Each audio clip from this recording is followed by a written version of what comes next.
হেৰি শুনিছানে? আমাৰ বাইদেউ ছোৱালীজনী ল'ৰাটোৱে বিয়া পাতিলে নহয়। পলুৱাই লৈ আহিলে। তাই বিয়াখন খাম বুলি ভাবি আছিলোঁ। আমাৰ আমুক চোৱা কেনেকুৱা লাগিছে। এখন তই কি পিন্ধিছ? ক'ত পালি? মোৰ আমুক ফোন এটা কিনি দিবা নেকি বাৰু? মই মানে ইউটিউবত ব্লগ বনাম বুলি ভাবিছিলোঁ। এয়া থ এইটো বয়সত তই ফোন চলাব। নহয় মানে মই এতিয়া গৰম বন্ধৰ দিনকেইটা এনেহে আছোঁ ইউটিউব চেনেল এটা খুলিব পাৰিলোহেঁতেন। নহ'লে তোমাৰ ফোনটোকে দিবা নেকি? কিনো দিলে একো নহয় দিবাচোন। এইকেইদিনতে হেৰিয়ৰ ঘৰলৈ যাম এতিয়া। এপাৰ ঘৰলৈ যাম এতিয়া।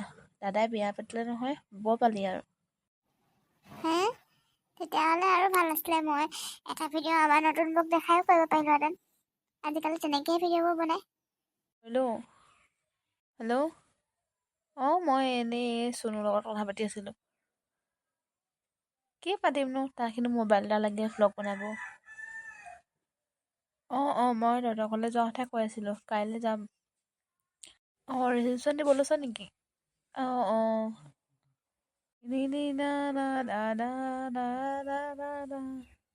কি হ'লো ইমান ফূৰ্তি পাই আছা যে? আপাহঁতৰ ৰিচিপশ্যন দিব।